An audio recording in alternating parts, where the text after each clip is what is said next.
So in this video, I want to show a spotlight hover effect, which basically reveals something when you hover on it. And you see it looks pretty cool. If you go outside, it just goes down. And you could have anything to show like in the front and in the back. And I found like some examples on like Framer website. In this one, they are using a square, but I will be using a circle. There's also like this one too, like pretty cool. And I also found this video where I got the idea. You could see. But this one is for Framer. So you could see this is how they do reveal basically. So I'm going to create in what you call the Elementor. And in the next video, I want to show how to create this shape version too. You could see the only issue with this is we cannot scale it down. So you could see it scales down. So for this one, I'm just going to keep it like this. And this one would be a second video because this one would be a bit bigger. It's not the same process as this one. So let's get started and let's start making it. One more thing, I will be providing a free template for it, so you could get it from my website. It would be free, like $0, and then if you go to it, you would be able to download it. And also a page would be there which I'll show which code to copy paste. So you don't need to do anything, you just need to copy paste the code that I'll give you. And you can also download the template to see instead of making from scratch. So the first thing we will do is we'll use containers.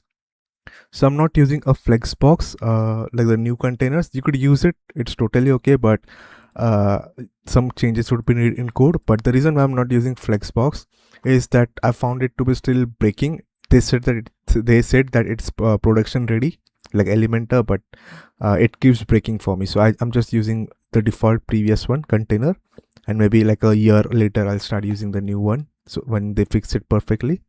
So I'm using the old container, so just drag it. I'm going to do full width, and I'm going to do VH, which is 100 size, so 100 viewport height, so the same height as our screen. And let's call this as spotlight wrapper. If you don't see this, just do right click structure, or I think there's another way. Yeah, this one. And let's give it a color for time being. Let's do I don't know, bluish color like this, a bit darker so it's easy on your eyes. Inside this, I'll add another container, and this container would be something that would be on something that would be above your screen. So basically like this like spotlight hover by DMmotionarts, that would be the top one, and the spotlight wrapper would be the behind one. So this spotlight, let's call it spotlight revealer, just so that we know which one is which. We'll select this, go advanced, go to position absolute. Let's say if I give it like some different color, you can see what's happening. It suddenly stops following the layout. And when we do absolute, we can actually go in here and set this as 100%. Press this pen icon to 100%. And it's basically now the same size as its parent container, which is this wrapper. Let's make the wrapper like some different color. Let's do like a pink for now. Now you would do like same way what you do for the other ones. Like you could add any design that you want on top in this container. Like if I add a text, a heading, and call this as like top contents. Let's do white color. Let's make it big. So anything inside of this would be the top contents, and the spotlight wrapper. Let's add a heading in here too. Let's place it around here. So this heading, if I hide this, you would be able to control it and make this, I guess, I don't know, green color. Go to spotlight wrapper and set it in center. It's up to you how you want to style it. I'm not going to show the styling stuff. And you could see that even though this container is in there, if I, let's say, set it to default, you would see it's not being overlapping. So make sure it's absolute, so it takes like no space and it's on top of it. I'll also select my spotlight wrapper and give it a z-index of 9, just to be safe. But basically it is saying that it needs to be on top of everything.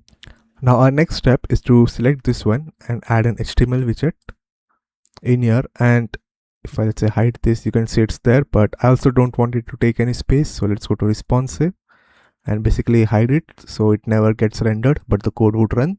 Now I will be having this code in my website. It would be a page like this. This is not the actual page, but it would be like this. So just scroll down until you reach till the code, and just to copy whichever the code would be around here, and then basically paste it in the HTML widget. So this code basically would be in my website, and this is how it would look. Now let me copy it in here, and let me show what we are going to do. So first of all, when you go here, I actually add all the CSS classes that are like this in bold like this so that you can see, but let me also show where I have used it. So first of all, here like DM spotlight wrapper, let's copy this without the dot, paste it in our DM spotlight wrapper. CSS classes, add it in here. So you can see DM dash spotlight dash wrapper, and then the revealer would be DM dash spotlight revealer. Revealer container like this one, add it DM dash spotlight dash revealer. Once you do just this much, let's see if it looks okay. We can change that later. Let's do publish and see how this event goes. And you could see suddenly it's already starting to work. You could see we are having a spotlight, and all we did was added 2 containers and 1 HTML widget for the code. And you could see how nicely it looks. You could even do one more stuff that I've seen, which is, let's copy this top contents and let's paste it in here.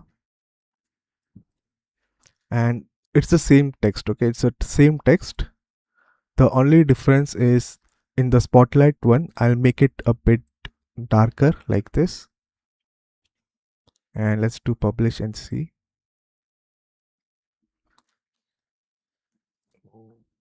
Okay, it's starting to work.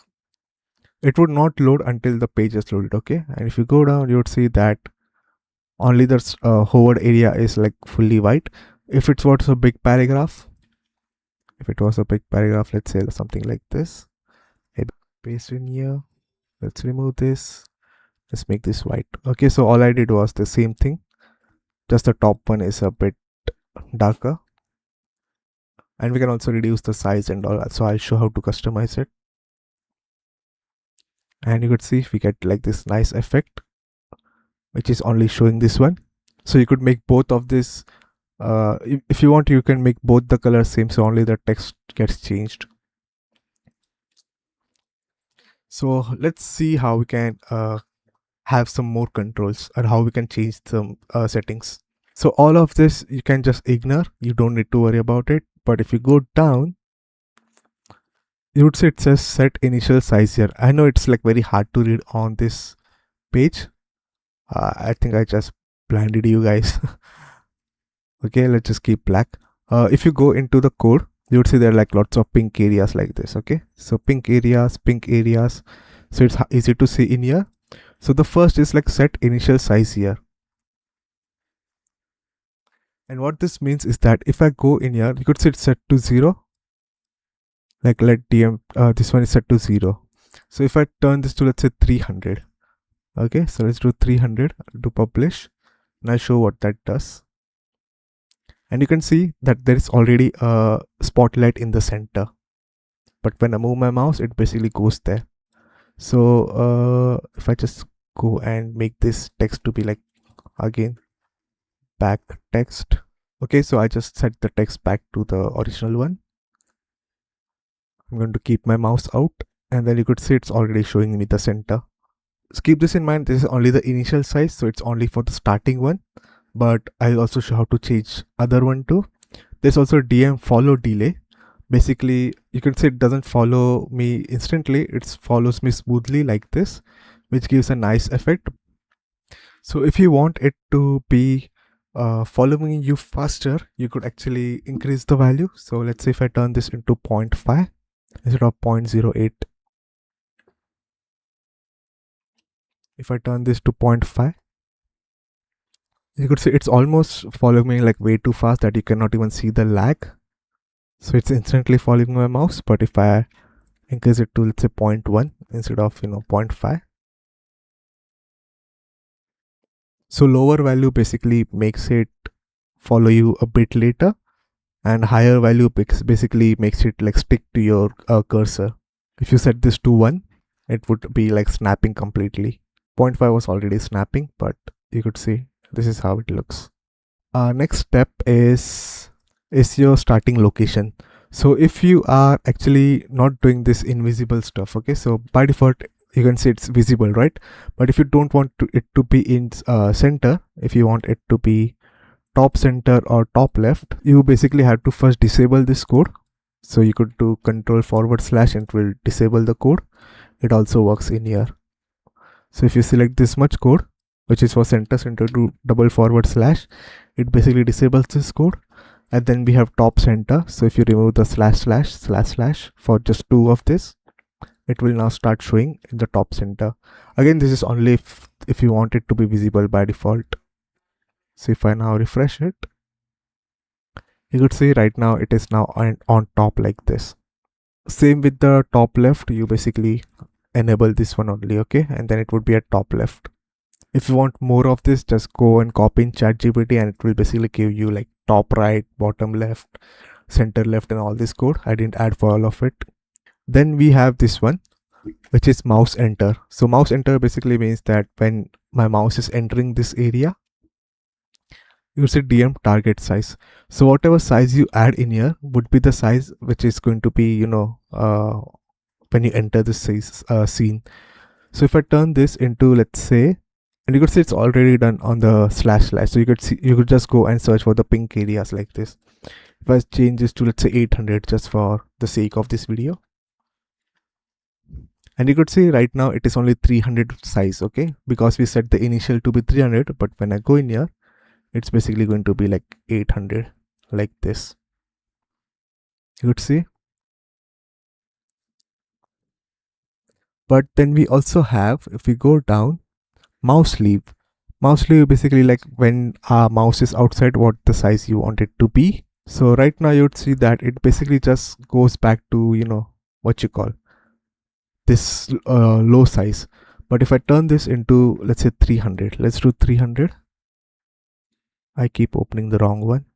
I'm just going to reset the active to be 500, and then in here I'll set it to be 300, like spotlight size inactive, you could see. And let's see what it does. Now I'm refreshing the page. It's 300. If I go in, it's now 500. If I go out, it's now 300. And it's also stopping where your mouse stops. But what if you want it to go back to the initial location? So instead of, when you move your mouse, you want it to go back to where you set the initial location to be. Then what you need to do is, you could see I've wrote here uncomment if you want the spotlight to return home. When you do this // it's like saying comment. So if you remove this // like this, okay, and then if you remove this // which literally says DM set home position, let's publish, let's do refresh. Now if I go here and go back, you could see my mouse goes back to the original location. You could see. So whatever you set around here would be the initial location. Last one is this point one. So you could say I haven't wrote something in here called change point one to your desired speed for size change. It would be the last one. It is / pink one. Basically, when you move your mouse outside, you can see it goes back to its original size, right? Or when you move your mouse in, it basically gets the big to the spotlight size, whatever you set. This one is like if you want it to be faster or slower, the size change. Another thing is like different sizes for different screen sizes, right? So for here and all, if you want to have different sizes, for example, right now it should be the same for each devices. You could see it's going to be same for each devices. If I make it big, it's also like same 300 pixels. It's same. So maybe if you want different one, I don't know if you would need this always or not, which is why I didn't add it directly in the code. But this is what you do to add it, okay? It's very easy because we will use ChatGPT for it. So if you go in here and basically, where is it? So mouse enter, you could just copy this much and then say that, let's say something like this, like write JavaScript to have different values for desktop, tablet, less than 1024 pixel. This is what Elementor uses. Mobile, 767 pixels. If you want widescreen, you could also do that. And you could see this is like the basic stuff that they have. So we will just copy this much and basically paste it like this. And what it's basically saying that if it's less than 767, which is for mobile, use this size. If it's less than 1024 pixel, use this size. For desktop would be 300, like this. And you need to do it for every one of them that you want. So if you want to also do it for this one, which is have different inactive size, just go in here and also do it. You'd even just copy this much only, okay? You don't need to copy again and again and add the code. It's going to be the same code. So for example, if you copy this much area and paste it in here, and it would be different around here. Then you could even do different for this one. So if you want, you could change and add the code around here too. So yeah, that's all for this video. In the next video, we will learn how to do the second one, which is going to be like the shape, whichever shape you want, you could use it. So yeah, goodbye. Thanks for watching.